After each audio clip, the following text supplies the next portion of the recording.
नमस्कार दर्शक बंधु मो सिंद्र अधिकार सीरियल आपने देखा पाइबे। मुक्ति आदि कहबे सार आप ठीक अच्छे तो आपंकर किसी है तो आगे जदि डेरी होता आपंकर कौन होता जापर तो तापर से आदि को हक करदे। चलते सार जापर मुक्ति आदि आसला टाइम रे निआ ऊपर खसब आ मुक्ति आदि को ठेलीदेवे आ से निआर धास मुक्ति से पड़ के बेहोश हो मुक्ति निआरे फसी देखिए आदि मुक्ति को बचाई पुणी से निआ भीतर को जी लाली कहे आदि बाबा तो मे दिज पलैस आदि बाबा मु तुमको छाड़ी दिज को सुंदरी किए ते छाड़ी मु रही पारि एपटे विक्रांत शालिनी गोटे रेस्टोरेंट कथा होते आ विक्रांत शालिनी कहे शालिनी एवं तुम साथ मत दरकार आ तुम्हें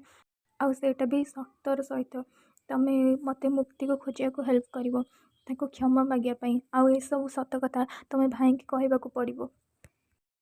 आउ हाँ आम जो भूल कर क्षमा तो मांगे ही आमको पड़ो। शालिनी कहे हाँ ठीक अच्छे मुझे सब करने को राजी हेल्ले तुमको प्रॉपर्टी कथा कथा पड़ो आम भाग नहीं कि पूरा संपत्ति नहीं कि आम एठू बहुत दूर को चली जावा।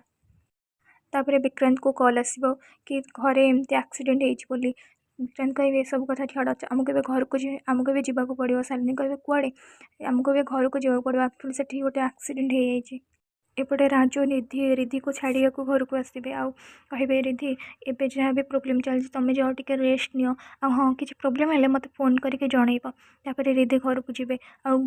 मन मन गपे बापा जान आज कौन है से देखिए बापा को से पड़ी बेहोश होगी आ रिधि चिल्लाइक लगे आ चिल्लाइबा राजू शुणिदेवे आ से फेरिकी आसबे तापर कहे कि तुम व्यस्त होना मुझे आम्बुलांस डाकुची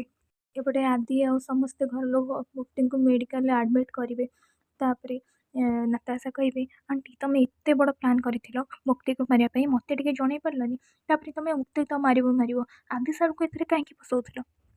धनश्री कहे एमती ननसेन्स कथबार्ता तो मो सांगे करना मुझे मुक्ति के मारे चाहिए बोली मु कौन मो आदि को क्षति पहुँचा चेष्टा करी।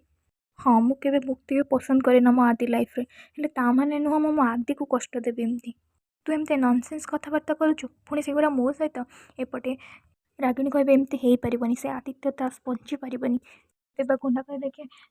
मैम गोटे भल न्यूज भी तो अच्छी से मुक्ति मरवा को जाऊँगी। तापर रागिणी से गुंडार तंटिकी धरवे रागिकी कहे छोट छोट माछ को मुझे धरिया पसंद कैनि मोपाई बड़ माछ हूँ से आदित्य दास तार कि